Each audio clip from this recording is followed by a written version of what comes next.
நான் எப்பவுமே யங் தான் பாஸ், வயசு ஆகாது எனக்கு. இப்போ அங்கிள்னு சொன்னதே நான் வந்து ஆட்சேபனை தெரிவிக்க போகிறேன். ஆமாம் சார் சார் சொல்ல முடியாது. ஆலியா வந்து பெரிய என்னோட ஹீரோயின் நடித்தாலும் நடிக்கும். அப்புறம் ஒன்று ஆட்சேபனை தெரிவிக்க உட்காந்தவங்க எல்லாருமே நாங்கள் சின்ன வயசில் இருக்கும்போது உங்கள் படம் பார்த்தோம். சின்ன வயசில் பார்த்தீங்கன்னா பிரியாவும் சொல்கிறாங்க. எல்லாமே சின்ன வயசில் பார்த்தீங்கன்னா எனக்கு என்ன வயசு 26 பாஸ். இல்லை சார் சரி 30 வச்சுக்கோங்க. ஏன்னா பாராளுமன்ற உறுப்பினராக இருக்க முடியாது, தப்பாயிரும் அது. சார் எப்பவுமே 150 ஏஜ் தான் இருப்பேன்னு சொன்னீங்க. இப்போ படமும் 150 வந்தது. 150 ஏஜ்னு சொல்ல சார், பாபாவே 4000 வருஷம் வாழ்ந்துட்டு இருக்காரு பாபா.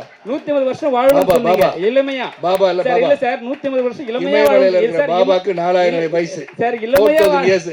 அப்ப நீ யோசனை பண்ணி பார்த்திருக்கணும். நான் வாழக்கூடாதுன்னு நினைக்கிறீங்களா பாஸ்? 100 வருஷம் இல்ல சார், இளமையா சொன்னீங்க sir. Do you want me to live 150 years? 200 வருஷம் வாழ வேண்டாம்னு நினைக்கிறீங்களா பாஸ்? என்ன அப்படி சொல்லுங்க அவருக்கு.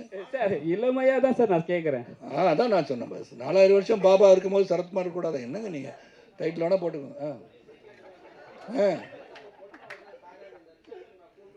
ஆமா நான் எப்பவுமே யங் தான் பாஸ், வயசு ஆகாது எனக்கு. இப்போ அங்கிள்னு சொன்னதே நான் வந்து ஆட்சேபனை தெரிவிக்க போகிறேன். ஆமாம் சார் சார் சொல்ல முடியாது. ஆலியா வந்து பெரிய என்னோட ஹீரோயின் நடித்தாலும் நடிக்கும்.